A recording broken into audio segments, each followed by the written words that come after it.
नमस्कार, जय हिंद। उत्तराखंड में मुख्यमंत्री दोबारा से बदल गए। जी हां, त्रिवेंद्र सिंह रावत बड़ी उठापटक के बीच में, और ये आज से नहीं, मतलब उनके कार्यकाल के समझ लीजिए पहला साल समाप्त भी नहीं हुआ था, तभी से ये चर्चाएं जोरों पे थी कि वे इस्तीफा देंगे, उन्हें हटा दिया जाएगा, ये मुख्यमंत्री बनेगा, वो मुख्यमंत्री बनेगा। लेकिन आज इन सब बातों पे विराम लग गया, और जो बात भारतीय जनता पार्टी के तमाम नेता आके बताते थे कि नहीं ऐसा कुछ नहीं हो रहा है, आज साफ हो गया कि इन्हें अपनी कुर्सी गंवानी पड़ी। ये कुर्सी इन्होंने क्यों गंवाई? आप देखिए कि पूरे देश की तस्वीर को देखिए और इस चीज को पहचानिए कि भारतीय जनता पार्टी जिस वक्त बहुत ही व्यस्त है, खास करके मोदी जी और अमित शाह, 5 राज्यों में चुनाव हैं और उसमें जिसे कहते हैं ये कैंपेनिंग करने में इतने व्यस्त है, उसके बीच में इन्होंने ये निर्णय ले लिया। 2 ऑब्जर्वर इन्होंने भेजे उत्तराखंड में, और जानते हैं ये 2 ऑब्जर्वर कब आए? जिस वक्त उत्तराखंड का बजट सेशन चल रहा था गैरसैंण, यानी कि ग्रीष्मकालीन राजधानी, समर कैपिटल में। अब जब वहां पे ये सब चल रहा था तो उस समय जिस प्रकार से ये सारी चीजें हुई, रमन सिंह और दुष्यंत गौतम, इनके जो 2 ऑब्जर्वर्स थे, वे आए और उन्होंने देहरादून में मीटिंग करी, जो इनके कोर कमेटी है या जो भी कमेटी रही होगी उनके साथ, और ऐसा निर्णय लिया कि वहां पे सेशन को ठीक प्रकार से कंप्लीट भी नहीं किया गया, उसको एडजर्न कर दिया गया सिने डाय। क्यों? क्योंकि मुख्यमंत्री को दौड़ना पड़ा देहरादून, जी हां, उसके बाद दिल्ली, उसके बाद आए खाली हाथ। मतलब कुछ ना कुछ ऐसा हुआ जो उन पर असर कर गया, पर उस पर मैं बाद में आऊंगी। मैं आपको बताना चाहती हूं कि ये अगर भारतीय जनता पार्टी को ऐसा करना पड़ा है तो इसके बारे में भी तो समझिए कि क्या हुआ है। भारतीय जनता पार्टी देख रही है कि पूरे देश में जहां जहां चुनाव है वहां वहां ये दिक्कतों में है। कौन सी दिक्कत है? कहीं पर भी इनको क्लियर मेजॉरिटी नहीं मिल रही, कहीं पर भी। अब तोड़फोड़ की राजनीति करने में एक्सपर्ट है, मगर कब तक तोड़फोड़ करेंगे? क्योंकि पूरी दुनिया इनको देख रही है, पूरी दुनिया इन्हें फैशिस्ट बता रही है। अपने देश की तो बात छोड़िए, अपने देश को लोगों को जिस तरह से ये बदनाम कर रहे हैं, कोई खालिस्तानी, कोई आतंकवादी, कोई अर्बन नक्सल, और ये तो प्रधानमंत्री के शब्द है। प्रधानमंत्री के शब्दों का मैं क्या करूं? मैं बिल्कुल सहमत नहीं हूं जिस प्रकार की वो भाषा का इस्तेमाल करते हैं, जिस तरह से वो बातें करते हैं, जिस तरह से वो आक्रामक नहीं होता, वो होता है धमकाने वाला। मतलब दीदे, आपने सुना ना ये जिस तरह से वो करते हैं। फिर वहां पे आपने देखा कि मिथुन चक्रवर्ती को वो लेके आए किस प्रकार से, मतलब एक पार्टी को तोड़कर आप लोगों को ला रहे हैं, फिर भी आप डरे हुए हैं कि आप सरकारें नहीं बना सकते। अभी तक आपको याद है, मैं थोड़ा पीछे ले जाना चाहती हूँ, 2014 में, थोड़ा नहीं काफी पीछे, इन्होंने ही कहा था हम भारत को कांग्रेस मुक्त कर देंगे। कर पाए क्या? और कांग्रेस मुक्त करते करते ये भाजपा जो है वो कांग्रेस युक्त भाजपा बन गई, और आज देखिए कि क्या इनकी स्थिति हो गई है। मैं आपको बता दूं कि न केवल ये मोदी जी और अमित शाह, न केवल 2 और गुजराती, अडानी और अंबानी की वजह से हमें 1947 पे ले जाकर वापस पटक देंगे, जहां से हमें मेहनत करके दोबारा अपनी जो जर्नी है उसको शुरुआत करनी पड़ेगी, मगर हम कर लेंगे। इन्हें हटने तो दें, एक बार हट जाए उसके बाद।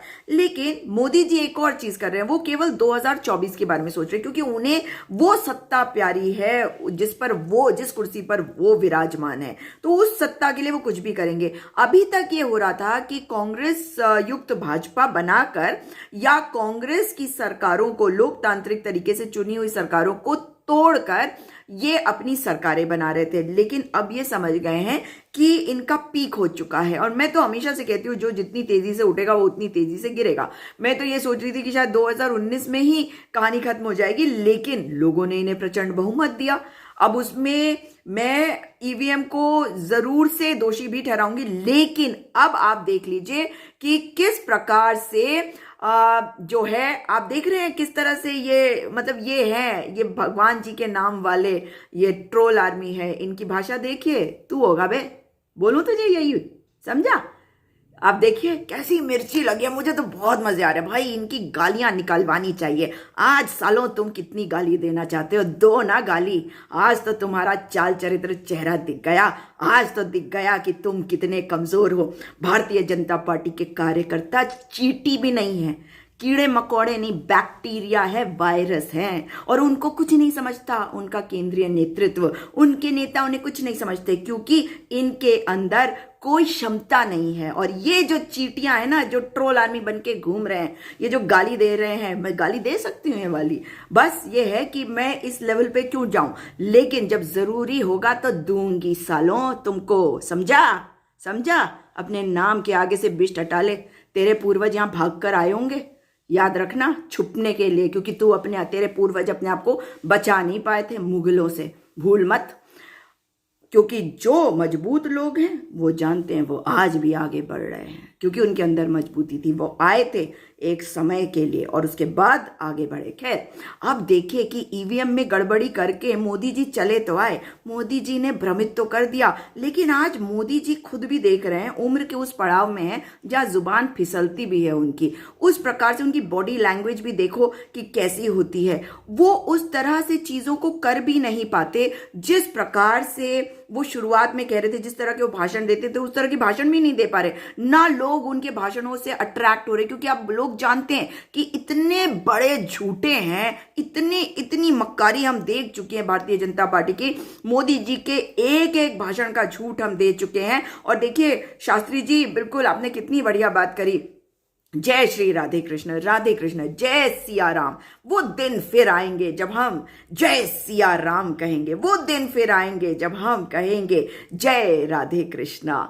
और मैं आपको अब जो बता रही थी वो ये था, थोड़ा भटक गई थी, दिख जाते ना ट्रोल तो मजे आते हैं उनको मिर्ची लगते हुए देखकर। पर मैं आपको बता दूं कि भारतीय जनता पार्टी अपनी जमीन उखड़ते हुए देख रही, किस प्रकार से दीदी ने इनकी हालत करी हुई है बंगाल में, जिस प्रकार से तमिलनाडु में इनकी सरकार नहीं आने वाली, जिस प्रकार से कर्नाटक केरला में तो बिल्कुल ही नहीं आने वाली, पुडुचेरी में इन्होंने सरकार गिराई जरूर है मगर वहां पे भी कांग्रेस वापस आएगी, असम के लोग इन्हें पहचान गए हैं, वहां कांग्रेस पीछे आएगी। अब देखो कि किस प्रकार से जब हम बात करते हैं इन लोगों की, तो ये देख रहे हैं कि अब हमने जो किया था, हमने कहा था कि लोगों को भ्रमित करके इनके वोट ले लेंगे, वोट इनको मिले भी, लेकिन उसके बाद इन्होंने क्या किया, ईवीएम पे भी खेल किया और लोगों के वोट भी लिए, दोनों चीजें हुई। मैं ये मानती हूं कि बहुत सारे लोगों ने इन्हें वोट दिया भी, लेकिन उसके बाद देखिए कि क्या हुआ कि किस प्रकार से इन्होंने कांग्रेस पार्टी की सरकारों को तोड़ तोड़कर अपनी सरकार बनाई।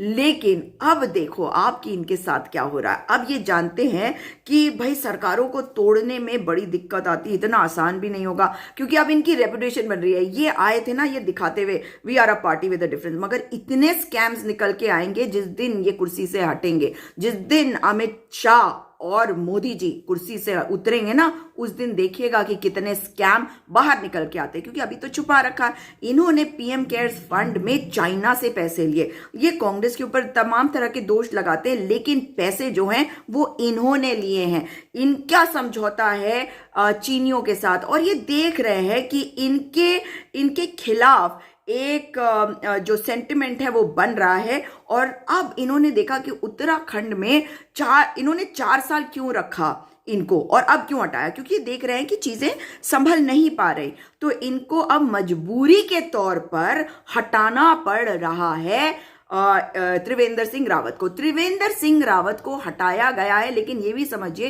कि अहंकार में डूबे हुए मोदी जी, अहंकार में डूबे हुए अमित शाह, लेकिन उनका रोल थोड़ा कम है, मोदी जी का ज्यादा है अहंकारी में और तानाशाही में। और उन्होंने जब ये डिसाइड कर लिया था कि प्रचारकों की टीम को, प्रचारकों की टोली को वो जगह जगह मुख्यमंत्री बनाएंगे, तो वो ये नहीं समझ पाए कि लोगों से उनका जुड़ाव नहीं हो पाएगा और केवल उनके नाम से सरकारें नहीं चलती जाएंगी। और वो ये भी नहीं समझ पाए कि जिन लोगों को वो कांग्रेस से लेके गए थे, एक दिन वो उनको तोड़ डालेंगे, क्योंकि आइडियोलॉजी यानी कि विचारधारा तो हमेशा इंसान की एक बन जाती है, और जो कई सालों तक कांग्रेस पार्टी में रहा वो संघी विचारधारा को कैसे मानेगा। हो सकता है उसको हिस्ट्री ना पता हो संघियों की, लेकिन जब वहां जाता है और ज्यादा पता चलता है तो किस प्रकार से वो पीछे हटेगा, कहीं ना कहीं उसे लगेगा ये मैंने क्या किया। लेकिन हाँ, ये होता है कि भाई मेरे पास सत्ता है, मैं नेता हूं, मैं मंत्री हूं, मैं विधायक हूं, वगैरह वगैरह।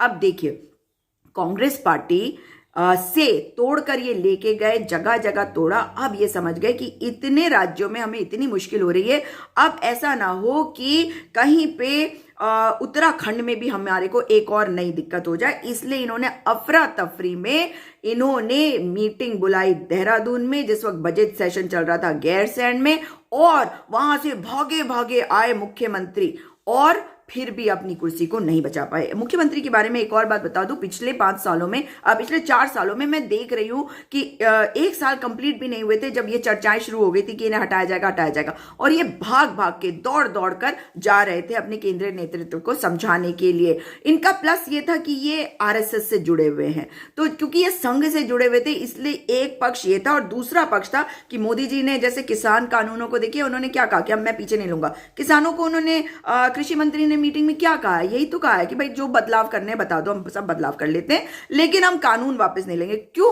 अगर नरेंद्र तोमर का बस चलता तो कहते भाई कानून वापस ले लेते हैं, दोबारा स्टार्ट करते हैं। लेकिन ये जो मोदी जी का अहंकार है उसकी वजह से ये पीछे नहीं हट पा रहे। आप समझ गए? तो अब क्या हो गया है कि इतनी मीडिया चैनल्स को इन्होंने खरीद लिया, इतने भक्त ट्रोल इन्होंने बना लिए, बीजेपी की आईटी सेल इतना झूठ बोल पाई, इतने नेताओं को तोड़ा इन्होंने दूसरी पार्टियों से, फिर भी अब ये देख रहे हैं कि इनका जो इमेज है वो ध्वस्त हो गया है। इनको तमाम तरह की बातें कही जा रही हैं, इनको तमाम तरह की बातें पूरी दुनिया में लोग कह रहे हैं, और जिस प्रकार से ये हर स्टेट से अपनी जमीन खोते हुए जा रहे थे। और देखिए, एक चीज को याद रखिए, आप भी अपने जीवन में याद रखिए, कभी भी किसी का नुकसान पहुंचाने जाएंगे तो नुकसान आपका होगा। अगर आप कहेंगे कि भारत को हम कांग्रेस मुक्त कर देंगे तो ये भूल गए, इन्होंने अपना अहंकार दिखा दिया और खत्म ये होंगे। और मुझे बड़ी खुशी है कि अमित शाह और मोदी जो हैं वो भारतीय जनता पार्टी में हैं, और मुझे बड़ी खुशी है कि आडवाणी जी के जो पाप थे ना, जो उन्होंने देश को विभाजित किया, धर्म की राजनीति करके उसी को आगे बढ़ाया इन लोगों ने, और इन्होंने जो आगे बढ़ाया है आज आडवाणी जी देख रहे हैं अपनी आंखों से। मुझे बड़ी खुशी होती है देखकर कि उनको जिस जगह पे पटक दिया इन लोगों ने, वहां से बैठकर वो देख रहे हैं कि मेरे ही बनाए हुए हैं ये, और मेरे ही बनाए हुए लोग क्या कर रहे हैं। ये देश जो है नफरत से, विभाजन से नहीं चलता, ये देश प्यार, मोहब्बत और भाईचारे के अलावा किसी चीज से नहीं चलता। अभी आपने देखा था ना, मैं अभी जो एक कमेंट मैंने देखा था अभद्र भाषा वाला, भाई ये आप ऐसी अभद्र भाषा ऐसे बुलवा कर, अरे हम भी बोल सकते हैं, मैं तो इससे भी खराब भाषा वाले अब जो अपशब्द है वो सीख गई हूं। मैं बता रही हूं, मतलब मैं बोल सकती हूं अब बड़े आराम से, लेकिन हाँ कुछ डेकोरम मेंटेन करते हुए मैं नहीं बोल रही हूं, लेकिन इन ऐसे लोगों को मैं बोल भी सकती हूं। अब देखिए, इन्होंने जो नफरत के बीज बोए हैं अब ये उसकी फसल काट रहे हैं। जो कांग्रेसी धड़ा लेके गए वो कांग्रेसी धड़ा कभी इनका नहीं होगा। उनको जब अब उनका गला घोट के आपने काम तो करा लिया, उन्होंने भी कर लिया भाई, उनको मंत्री पद मिल गया। भाई मैं अगर उत्तराखंड की बताऊं तो 11 विधायक जो है इनके कांग्रेस से गए थे, और उनमें से 5 जो हैं वो मंत्री बने बैठे हैं, तो 12 मंत्री होते हैं यहाँ पर। उनमें से 1 सीट खाली और 5 जो है वो कांग्रेसी जो भाजपा में गए। तो आप समझ रहे हैं, तो इनकी अपनी जमीन खो रही है। आज मैं अभी एक प्रोग्राम पे थी, वहां पर देखिए किस प्रकार से एक विधायक जी हैं ठुकराल, वो कहते हैं, राजकुमार ठुकराल है उनका नाम, रुद्रपुर से, वो कहते हैं कि हमारे यहाँ डेमोक्रेसी है तो हम डेमोक्रेटिक तरीके से अपना नेता चुनते हैं, और जो हमारा हाई कमांड बताता है हम उसी को चुनते हैं। तो हाई कमांड बताता तो डेमोक्रेसी कहाँ से आ गई? मतलब लोकतांत्रिक कहाँ हो? जो उन्होंने कहा वही करा। तो हमारे यहाँ पपेट वाली सरकार चल रही थी, और पपेट वाली सरकार जो है अभी गई नहीं है, अभी एक गई है, अब दूसरी आ जाएगी, क्योंकि उनकी जगह नाम चल रहे हैं। और इनके धड़े देखिए कितने। मैं आपको निशंक जी के बारे में बताऊं कि निशंक जी मुख्यमंत्री जब बने थे पिछले भारतीय जनता पार्टी के कार्यकाल में, तो पहले खंडूरी जी बने, फिर खंडूरी जी को हटा के निशंक जी को बनाया गया, फिर निशंक जी को हटाकर दोबारा से खंडूरी जी को बनाया गया, और तब कहा गया खंडूरी है जरूरी। और क्यों किया गया? क्योंकि निशंक जी के ऊपर बहुत सारे भ्रष्टाचार के आरोप लगे थे। आज के मुख्यमंत्री के ऊपर भी भ्रष्टाचार के आरोप लगे हैं और उनके जो एडवाइजर है, इंडस्ट्रियल एडवाइजर पवार, उनके ऊपर तो यहाँ तक के जो आरोप हैं वो लगे हैं कि सोशल म्यूचुअल बेनिफिट कंपनी नाम की एक कंपनी है जिसमें वो डायरेक्टर थे। अब उनकी पत्नी और उनके भाई देवेंद्र सिंह पवार डायरेक्टर हैं और आरबीआई ने रिपोर्ट दी है कि उसमें 200 करोड़ रुपए का घोटाला हुआ है, मनी लॉन्ड्रिंग हुई है, मनी लॉन्ड्रिंग। अभी एक्शन नहीं लिया क्योंकि ये भारतीय जनता पार्टी वाले हैं ना, लेकिन आरबीआई की रिपोर्ट आई है तो ये विधानसभा के पटल पे कांग्रेस पार्टी के एमएलए विधायक काजी निजामुद्दीन जो मंगलौर से हैं वो रख चुके हैं इस बात को। अब देखिए कि मुझे तो ये समझ में नहीं आ रहा है कि बजट सेशन में बजट पेश किया मुख्यमंत्री ने, बजट सेशन के बीच में भाग खड़े हुए मुख्यमंत्री, है ना। ये तो पार्टी विद द डिफरेंस ही।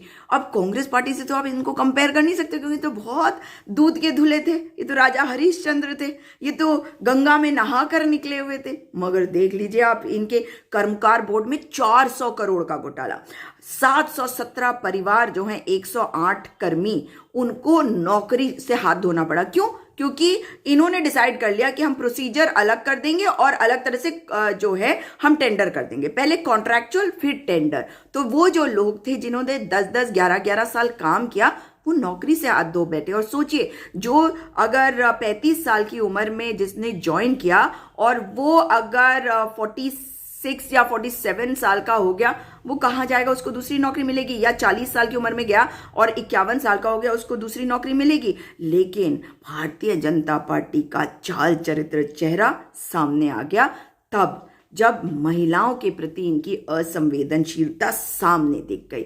सबसे पहले आपको पता है कि संघियों के पास प्रचारक होते हैं, सुना ना आपने, आरएसएस के प्रचारक होते हैं। ये भी प्रचारक थे हमारे मुख्यमंत्री, वो जो खट्टर है वो भी प्रचारक थे। मगर यहाँ पे एक और प्रचारक थे, संजय कुमार उनका नाम था, संगठन महामंत्री। और एक महिला ने यौन शोषण का आरोप लगाया था उन पर। महेश नेगी इनका विधायक है, उसके ऊपर यौन शोषण ही नहीं, एक बच्ची के जैविक पिता होने का आरोप है। ये तो महिलाओं के प्रति इनका नजरिया है। अब मैं बता दूं आपको कि संघ में महिला प्रचारक नहीं होती। क्यों नहीं होती होंगी? सोचिए जरा, क्यों नहीं होती होंगी भाई? महिला प्रचारक भी रख दो, है ना। तो लेकिन ये क्यों रखेंगे महिला प्रचारक? अब सुनिए कि क्या हुआ। अब इतने सारे ये जो मैटर्स हुए, इसमें एक मैटर मैं अपने मुख्यमंत्री का बताती हूँ। मुख्यमंत्री तो मेरे भाई सरकार कोई भारतीय जनता पार्टी की है, मगर भारतीय जनता पार्टी की मिल्कियत नहीं है ये सरकार। ये सरकार उत्तराखंड के एक एक व्यक्ति की है, उत्तराखंड के एक एक नागरिक की है। और भारतीय जनता पार्टी के कार्यकर्ताओं को काम करने की जरूरत है उस सरकार के लिए जो उनके दल ने बनाया। लेकिन किनके लिए काम करने की जरूरत है? भारतीय जनता पार्टी के कार्यकर्ताओं से ज्यादा उन्हें काम करने की जरूरत है उन लोगों के लिए जिन्होंने उन्हें वोट भी नहीं दिया। लेकिन ऐसा नहीं हुआ। अब मैं आपको बताती हूँ एक मीटिंग में किस प्रकार से एक टीचर थे, विधवा उत्तरा पंत बहुगुणा, उनको ऐसे झाड़ लगाई, ऐसी बदतमीजी करी मुख्यमंत्री त्रिवेंद्र सिंह रावत जी ने कि मतलब शर्म से सर झुक गया कि महिलाओं के बलिदानों से बने राज्य में, महिलाओं के बलिदानों से बने राज्य में महिला मुख्यमंत्री तो ये पार्टी दे नहीं पाई क्योंकि महिलाओं से इन्हें नफरत है और इसीलिए ये ढंग से सत्ता संभाल नहीं पाते।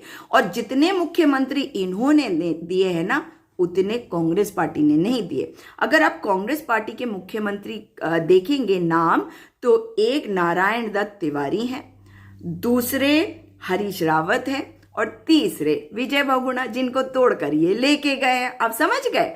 तो जितने मुख्यमंत्री इन्होंने दिए हैं वो कहीं ज्यादा स्वामी जी, कोश्यारी जी, खंडूरी जी, निशंक जी, त्रिवेंद्र सिंह रावत जी, और खंडूरी जी 2 बार, हाँ, त्रिवेंद्र सिंह रावत जी, और अब एक और। तो मतलब अब तो 7वां मुख्यमंत्री आएगा इनका। तो आप समझ गए? तो ये मुख्यमंत्री देने के लायक नहीं है। इस राज्य को अब तक 10 मुख्यमंत्री मिले हैं, जिसमें से 7 मुख्यमंत्री इन्होंने दिया। और इन्होंने जब महिलाओं के साथ अभद्रता की, तो मैं आपको बता दूं कि उपनल कर्मी हो, जब भी कोई इनसे गुहार लगाता था, उनसे बात करने की मतलब इच्छा तो होती ही नहीं थी मुख्यमंत्री को, क्योंकि वो सोचते थे मैं राजा बन गया, मुख्यमंत्री बन गया तो किसी की नहीं सुनूंगा, और ये मेरी प्रजा है, इनको सुनना पड़ेगा, इनको प्रताड़ित करूंगा। अरे अंग्रेज हो क्या, अंग्रेज की सरकार हो क्या, सुननी पड़ेगी ना। नहीं सुनोगे तो जनता की आवाज जो है वो बुलंद होती है, और जनता की वजह से आज इनको हटाया गया। मुझे बड़ी खुशी हो रही है कि भारतीय जनता पार्टी ने अगले चुनाव के पहले, 1 साल पहले हार मान ली है, हार मान ली इन्होंने। ये जानते हैं कि ये राज्य को नहीं संभाल पाए, ये जानते हैं कि ये शासन करना जानते नहीं है। वरना आप मुझे बताइए कि 10-10 मुख्यमंत्री जिस राज्य में हुए हों, उसमें 3 मुख्यमंत्री, केवल 3 मुख्यमंत्री कांग्रेस पार्टी ने दिए, 7 इन्होंने दिए, 7। और करीबन 10-10 साल आप समझ लीजिए दोनों ने राज किया। तो इसका क्या मतलब हुआ आप समझ सकते हैं। अब मैं एक और आपको बात बताना चाहती हूं कि किस प्रकार से 108 की जो महिला कर्मी थी, जब वे धरना प्रदर्शन कर रही थी परेड ग्राउंड पे, धरना स्थल पे, उनके लिए टॉयलेट की फैसिलिटीज नहीं, उनके लिए पानी की फैसिलिटीज नहीं, और डंडे मार के उनको भी जेल परिसर में ले जाके बंद कर दिया गया था। मैंने वहां से लाइव किया था, वहां जाकर, वहां पत्रकार तक नहीं गए थे। पत्रकारों को भी शर्म आनी चाहिए कि उस समय ये क्यों नहीं गए, क्योंकि ये लोग गरीब हैं, क्योंकि इनकी तनख्वाहें 8,000 है, 9,000 है, इसलिए नहीं गया। कितनी बेशर्मी जो है हम देख रहे हैं पत्रकारों की तरफ से, और पत्रकारों को मैं ब्लेम करती हूँ क्योंकि देश उनका है। केवल उनका काम ये नहीं है कि अगर जो सरकार है वो उन पर दबाव बना रही है तो वो बोलेंगे नहीं, बोलना तो चाहिए, नहीं बोल पाए। लेकिन अब देखिए कि मैंने महेश नेगी का प्रकरण बताया ना कि किस प्रकार से, आज मैं बताऊं, कांग्रेस पार्टी में हरक सिंह रावत थे, उनके ऊपर एक महिला के शोषण का आरोप लगा था। उस वक्त उन्होंने विधानसभा के पटल से अपना इस्तीफा दे दिया था। रोहित धोएबी थे, खूब कांग्रेस पार्टी में थे, और अब मुझे नहीं पता कि कौन सी पार्टी में होंगे, आएंगे यहाँ वहीं रहेंगे या जो भी करेंगे। लेकिन इनके महेश नेगी को ये बचा रहे हैं। इनके जो प्रदेश अध्यक्ष है बंशीधर भगत, उन्होंने, जानते हैं, एक महिला नेत्री इंदिरा हृदयेश के लिए कहा, बुढ़िया ये बता तेरे संपर्क में कोई क्यों रहेगा। आप समझ रहे हैं ना, अगर जवान होगी तब तेरे संपर्क में रहेंगे। तो यही तो है इनका चाल चरित्र चल रहा है, उन्होंने खुद ही बता दिया था, और अब ये बता रहे हैं कि हम संभाल नहीं पाए। आज सबके मुंह जो है ना गोल गप्पों की तरह गप ऐसे हो रखे, बिल्कुल सब। मतलब अगर आप उस पे देख लेते ना, जहां पे वो बैठे हुए थे जब अनाउंसमेंट करी, इन्होंने अपना बताया कि मैंने इस्तीफा दिया, सब ऐसा लग रहा है गोल गप्पे बैठे हुए, गोल गप्पे। और जिनसे वो टीवी वाले बात कर रहे हैं, वहां पे भी ऐसे लग रहा है जैसे मुंह के अंदर हवा भरी हुई है, गोल गप्पे बोल रहे हैं। खैर, अब आप देखिए इसके बाद इतनी सारी इन्होंने चीजें करी। महिलाओं का एक अपमान जो इन्होंने किया, जो हम सपने में नहीं सोच सकते थे, वो क्या था, जो 1.5 लेन की का जो मार्ग है वो बनाने के लिए कुछ लोग जो है वो जिसे कहते हैं आंदोलनरत थे, और फिर वो गैरसैंण की तरफ जब चले तो उनके ऊपर लाठियां भांजी गई। उसमें महिलाएं जो है, बूढ़ी बूढ़ी महिलाएं गिर गई। मतलब अगर आप देखते ना, डॉल्स की तरह वो गिर रहे थे, खिलौनों की तरह, जैसे कोई है ही नहीं, वो उनकी कोई इज्जत नहीं है। इस सरकार ने ऐसा अपमान किया है हमारी महिलाओं को। और मैं आपको एक और बात अवश्य कहना चाहती हूँ कि इस राज्य को बनाने में जो महिलाओं का योगदान है, उसमें सुशीला बलूनी जी का एक बहुत बड़ा योगदान रहा। उन्होंने जो सबसे बड़ी गलती करी, भारतीय जनता पार्टी को ज्वाइन किया। उन्हें मुख्यमंत्री बनना चाहिए था, मगर भारतीय जनता पार्टी ने उन्हें मुख्यमंत्री नहीं बनाया। और आपको इनका महिला विरोधी चेहरा फिर बताती हूँ। देखिए, गौरा देवी जो हैं, वो उन्होंने चिपको आंदोलन शुरू किया था, सुंदरलाल बहुगुणा जी के भी पहले, और वो रेणी गांव में रहती थी। रेणी गांव कौन सा गांव है? वही गांव जो सबसे ज्यादा प्रभावित हुआ, जो अभी ऋषिगंगा में आपदा आई थी, ऋषिगंगा और धौलीगंगा वाली आपदा में, रेणी गांव पे। और आपको बता दूं कि जब ये कंपनी ने प्रोजेक्ट शुरू किया था तो इन्होंने उस रास्ते को बंद कर दिया था जिस रास्ते से गौरा देवी जंगल में जाती थी। तब भी गौरा देवी के जो गांव के लोग हैं, उन्होंने मना किया इन्हें कि आप ऐसा मत करिए, इस सड़क को बंद मत करिए, यहाँ से गौरा देवी जाती थी। तो एक हमारा हेरिटेज, हमारी संस्कृति का हिस्सा है वो, लेकिन इन्होंने नहीं सुना। आपने देखा ना कि भगवान ने हमें कैसी सजा दे दी, और कितने लोग जो हैं उन्होंने अपने जीवन को, अपने प्राणों को त्याग दिया। और किस लिए? मतलब क्योंकि हमारी सरकार का अपना विजन नहीं है। अब मैं इसमें दूसरी बात आपको बताना चाहती हूँ कि पर्यावरण के पास रहने वाले लोगों को समझ में आना चाहिए कि हमें अपने पेड़ों को कैसे संभाल के रखना है, वन्य जीव जो है, जीव जंतु हैं, अपनी जैव विविधता जो है उसको कैसे बचा के रखना है, अपनी नदियों को कैसे बचा के रखना है, उसे कैसे साफ रखना है। हमारी जिम्मेदारी प्लेन में रहने वाले लोगों से कहीं ज़्यादा है कि हम लोगों को जागरूक भी करें। लेकिन ये सरकार जो है वो गुजरात वालों के हिसाब से चल रही है। गुजरात वालों ने आके कह दिया कि नहीं जी यहाँ पे ये काम करो, तो इन्होंने कर दिया। उन्होंने आके कहा सड़क बना दो, 8 लेन सड़क बना दो, पहाड़ों को खोद दो। आपको मालूम है हम ऐसे पहाड़ों पे रहते हैं जो बहुत संवेदनशील है, यहाँ पे बहुत ज्यादा वो आता है भूचाल, लेकिन क्योंकि केंद्र ने कहा तो इन्होंने किया। तो इसका मतलब ये कौन सी सरकार है? ये रिमोट कंट्रोल से चलने वाली कठपुतली सरकार है। और अब जो मुख्यमंत्री आएंगे वो भी जो है वो टोटली कठपुतली वाली सरकार होगी। इसलिए कोई फर्क नहीं पड़ता कि कौन आए, लेकिन जनता इनको पहचान गई है। मैं आपको बताती हूँ कैसे, और बताती हूँ। महिलाओं का बता दिया मैंने आपको अब मैं बताती हूँ जो हमारे पंडा पुरोहित है। केंद्र सरकार हर चीज पर कब्जा कर रही है, चीजों को बेच रही है ना। उत्तराखंड के पास कुछ भी नहीं है, हमारे पास कोई उद्योग भी नहीं है। तो उन्होंने इनको क्या निर्देश दिया कि एक देवस्थानम बोर्ड बनाओ और यहाँ के मंदिरों को आइडेंटिफाई करो। उन्होंने ही कर दिया होगा, और इनका अधिग्रहण कर लो। तो उसके खिलाफ हमारे पंडा पुरोहित जो है वो हाई कोर्ट और सुप्रीम कोर्ट में इस वक्त उनके केसेस चल रहे हैं। आपको बता दो हाई कोर्ट में एक मैटर में तो बल्कि वो हार भी गए, वो मैटर सुप्रीम कोर्ट में चला गया।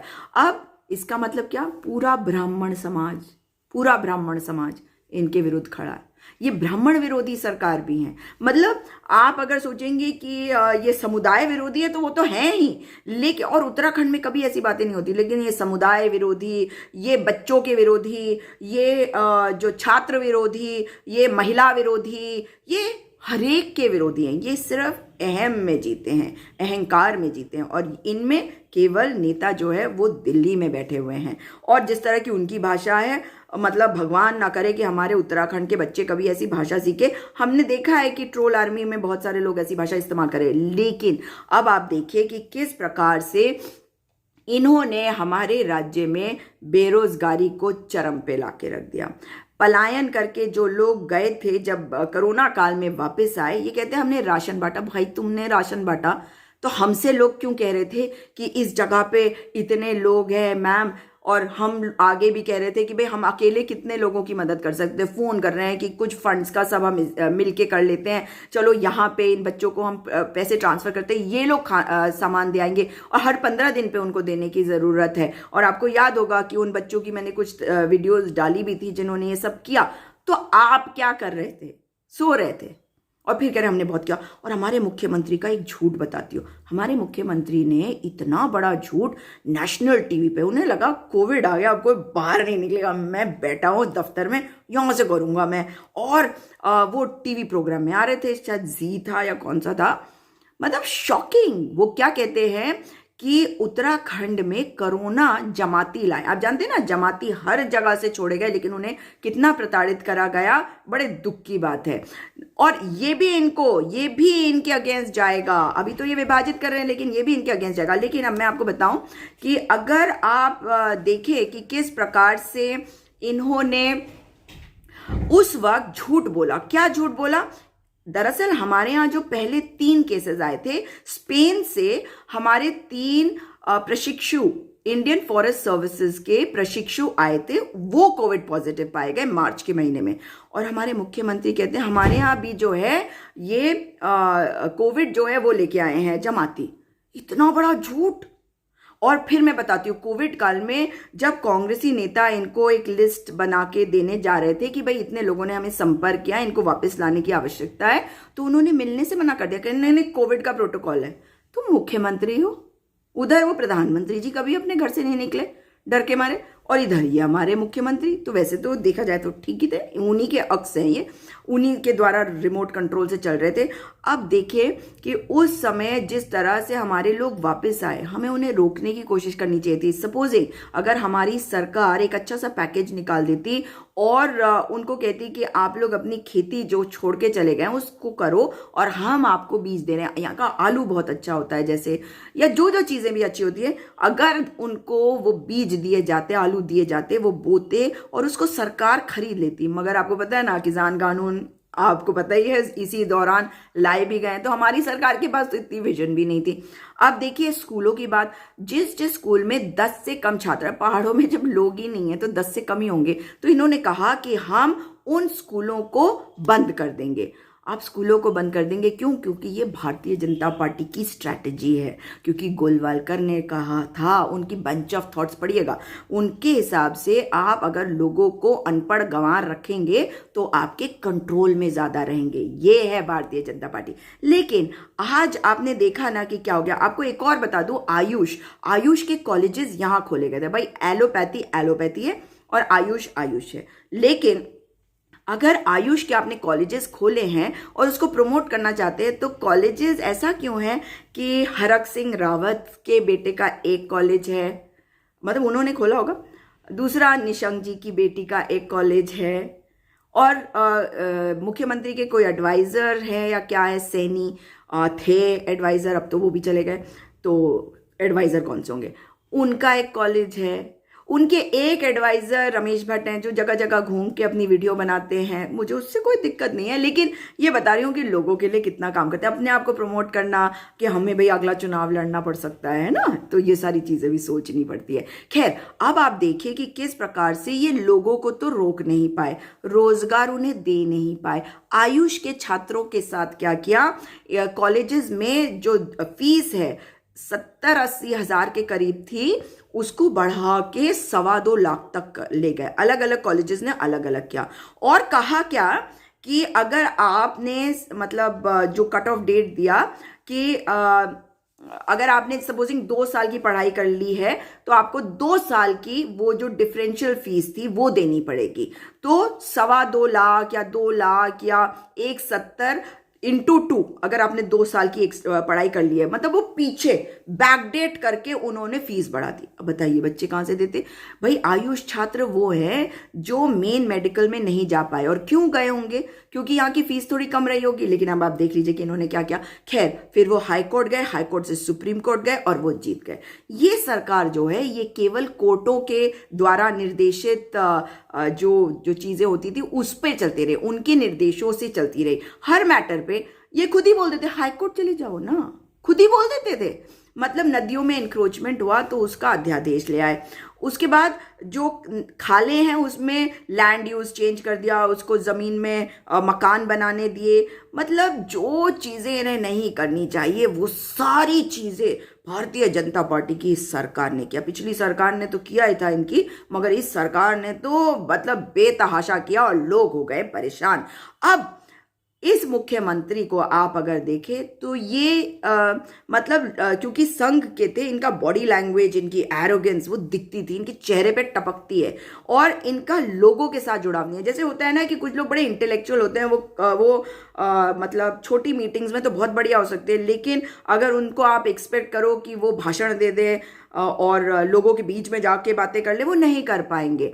तो हर एक का एक अलग कैरेक्टर होता है, और जो संघ में ये प्रचारक है उनका एक अलग वो होता है। बोलने में वे अच्छे होते हैं, मगर हमारे मुख्यमंत्री का तो बोलने का मैं क्या ही बताऊं, टिप्पणी नहीं करना चाहूंगी, मैं उनका सम्मान करती हूँ व्यक्तिगत तौर पे। लेकिन आज जो हुआ है वो ये बता रहा है कि मुख्यमंत्री के ऊपर जो भ्रष्टाचार के आरोप है, उनके ऊपर एक भ्रष्टाचार का आरोप उनके मुख्यमंत्री ने नहीं, उनके मुख्यमंत्री रहने के पहले जब वे झारखंड में प्रभारी थे, इंचार्ज थे, तब लगा था कि उनके अकाउंट में किसी ने पैसे ट्रांसफर करे थे। इस मैटर को लेकर हाई कोर्ट ने उन पर सीबीआई इंक्वायरी बैठाने की बात कही थी, लेकिन उसके विरुद्ध वो सुप्रीम कोर्ट गए। सुप्रीम कोर्ट ने उस पर रोक नहीं लगाई है, और यहीं पे मैं आती हूँ कि क्यों ये सब हुआ है। वहां पे ये कहा गया है कि अपना जवाब दाखिल करो, तो वो डेट भी आ रही है, आप समझ गए। तो इसका मतलब है कि भ्रष्टाचार कहीं सिद्ध ना हो जाए, इस वजह से इनको हटाना भी जरूरी था। इसके अलावा आपको बता दूं कि इनके जो इंडस्ट्रियल एडवाइजर के ऊपर 200 करोड़ का जो आरोप लगा मनी लॉन्ड्रिंग, उसके अलावा सीएजी की रिपोर्ट आई है कि उसमें वित्तीय अनियमितताएं पाई गई हैं to the tune of, will you believe it 356 crore और समथिंग, और कर्मकार बोर्ड में 400 करोड़। भगवान जाने कितने तो इनके घोटाले होंगे जो तब सामने आएंगे जब ये अपनी जगह से हटेंगे, क्योंकि ये डेटा नहीं देते, ये ट्रांसपेरेंट नहीं है। कांग्रेस पार्टी जो है वो जब लेके आई थी, आपको याद होगा, आरटीआई, तो उससे ट्रांसपेरेंसी बनी। इन्होंने उस ट्रांसपेरेंसी को खत्म करने की कोशिश करी, लेकिन अब इनका समय आ गया जाने का, और आप जानते हैं, अब आप समझ गए क्यों जा रहे हैं और केंद्रीय नेतृत्व को क्यों करना पड़ा, क्योंकि वो जानते हैं कि ये वाला स्टेट तो अब जाने ही वाला है, कहीं ऐसा ना हो कि इसे बचा ही ना सके। तो उन्होंने नेतृत्व परिवर्तन किया, लेकिन मैं ये नहीं सोचती हूँ कि बचा ना सके इसलिए किया। उन्होंने इसलिए किया है कि जो इनके अपने नेता, इनके अपने धड़े, बहुत धड़े हैं, ये कांग्रेस पार्टी को कहते हैं ना धड़े, इनके धड़े आप देख लो, अजय भट्ट का धड़ा अलग है, निशंक जी का धड़ा अलग है, धन सिंह रावत को कहते हैं कि इनके साथ है, मगर धड़ा तो धड़ा ही होता है, और तो इन्हीं का धड़ा मान लीजिए। फिर अनिल बलूनी का धड़ा अलग है, और प्रकाश पंत जी होते तो उनका धड़ा भी अलग था। तो इतने सारे धड़े हैं, और प्रकाश पंत जी बहुत अच्छे नेता थे, ये मैं अवश्य कहूँगी। भगवान उनकी आत्मा को शांति दे, अब वो दुनिया में नहीं है, बढ़िया व्यक्ति भी बहुत थे। तो अब आप देखिए कि निशंक जी के ऊपर भ्रष्टाचार के आरोप लगे थे, इसलिए उन्हें हटाया गया था। अब वो कौन है? आपके एजुकेशन मिनिस्टर, HRD मिनिस्टर, समझ गए आप? तो अब भारतीय जनता पार्टी का चाल चरित्र आप पहचान गए हैं। मुझे इस बात की खुशी है कि इनको हटाकर ये बात प्रूव हो गई है कि हमारे आयुष के बच्चों के साथ नाइंसाफ़ी हुई। ये बात प्रूव हो गई कि उपनल के ज़रिए जो जिनकी नौकरियां लगी उनके साथ गलत हुआ। मुझे इस बात की खुशी है कि सचिवालय में जो संघ है, यूनियन, उनके जो अध्यक्ष है, उनके ऊपर जो आरोप लगाए गए, वो क्यों लगाए गए, कैसे? क्योंकि वो जर्नलिस्ट से बात करते थे, मीडिया से बात करते थे, इस वजह से उनके ऊपर इंक्वायरी बैठाई गई थी। उसके अलावा ये आप अगर देखेंगे तो जो 108 के कर्मी थे, उनके साथ जो कुछ हुआ, उनके दर्द को तो मैं बहुत करीब से मैंने देखा है, मैं उसे जिंदगी में कभी भूल भी नहीं सकती हूँ। पंडा पुरोहित जो हैं, केदारनाथ, बद्रीनाथ, यमुनोत्री, गंगोत्री, मैंने महसूस किया उसको। मुझे बड़ा दुख हुआ था एक ऐसे स्टेज पर जब किसी एक नेता ने कहा था कि इनका वोट उनको मिलेगा, ये हमारे कभी नहीं होंगे।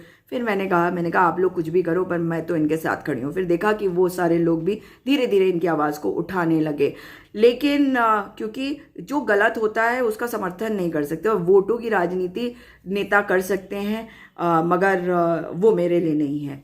अगर लोगों की मुश्किलों को मैं ना उठा सकूं तो फ़ायदा ही क्या हुआ? फिर इतनी बातें करने का, इतना मतलब बात करने का, ऐसे दिखाने का तो कोई मतलब नहीं होता, काम का मतलब होता है। अब पर्यावरण को देख लीजिए, इन्होंने 8 एलिफेंट कॉरिडोर्स को डी नोटिफाई कर दिया वहां पर। क्यों? क्योंकि आपको सेंटर बोल रहा है कुछ करने के लिए, आप अपने आप नहीं कर रहे कुछ भी। इसलिए आप ये देख लीजिए कि आज इस मुख्यमंत्री को जाना पड़ा, और हमारी बात पर मुहर लग गई कि ये मुख्यमंत्री नाकारा हैं, ये मुख्यमंत्री के अंदर नेतृत्व क्षमता नहीं है। इन मुख्यमंत्री को खतरा है उस धड़े से भी जो कांग्रेस से ये लेके गए थे। इसलिए कांग्रेस युक्त भाजपा इन्होंने बनाई जरूर है, लेकिन वही कांग्रेस युक्त भाजपा जो है ना, वही वाला धड़ा जो है आपको खत्म करेगा, और जो जनता आपको देख रही है वो आपको खत्म करेगी। क्योंकि जो अपनों का नहीं होता वो दूसरे का क्या होगा, और जो दूसरी जगह किसी भ्रम में चला गया हो वो तो अपने घर वापस आएगा ही ना, वो अपने घर आएगा ही ना। तो जो कांग्रेसी नेता इनके यहाँ गए, उनको रोकने की ये बहुत बड़ी कोशिश है, क्योंकि जानते हैं जीतेंगे ये नहीं, लेकिन ये उनको अपने साथ जोड़कर कैसे रखे, ये इस वजह से ये इनकी कोशिश है। मगर जनता इन्हें पहचान गई है। पहाड़ों पर मैं जिससे बात कर रही हूँ, हर व्यक्ति कह रहा है कि अब कांग्रेस पार्टी वापस आएगी, भारतीय जनता पार्टी नहीं। अब मुझे बताइए कि इनको हटा दिया गया तो किसके काम पे बोलेंगे ये अभी कह रहे थे कि हम त्रिवेंद्र सिंह रावत के काम पर जाकर वोट मांगेंगे। तो भैया आपके तो अपने मुख्यमंत्री को हटा दिया गया और उनका काम यानी कि नहीं किया उन्होंने, यही तो प्रूव हो गया। अब किसके काम पर, कौन से काम पर? यानी कि आपका झूठ सामने आ गया। अब आपका वक्त हो गया खत्म। अब भारतीय जनता पार्टी जो है अपनी असलियत पे आएगी, जनता उन्हें लाएगी और उत्तराखंड के लिए एक बेहतर सरकार यहाँ की जनता चुनेगी। आप समझ गए इनको क्यों हटाया गया। वैसे भक्तों को बहुत बुरा लगेगा। दोबारा मुलाकात होगी। इस वीडियो को अधिक से अधिक शेयर करिएगा, क्योंकि जो बातें मैंने आपको बताई ये सबको पता होना चाहिए कि कारण क्या है। एक नेशनल लेवल पे कारण है, एक यहाँ का कारण है। दोबारा आपसे मुलाकात होगी और भारतीय जनता पार्टी को बहुत बहुत मुबारक कि काम उन्होंने किया नहीं, अपने आप को बचाने की उन्होंने कोशिश करी मगर काम नहीं आएगा और कांग्रेस मुक्त भारत बनाने चले थे। भारतीय जनता पार्टी कांग्रेस युक्त भाजपा बनकर फेल हो गई, खत्म हो रही है और हम देख रहे हैं धरातल से जुड़ना इन्हें नहीं आता। अब उत्तराखंड की जनता आपको विदा करेगी। 2022 ज्यादा दूर नहीं है। दोबारा आपसे मुलाकात होगी। नमस्कार, जय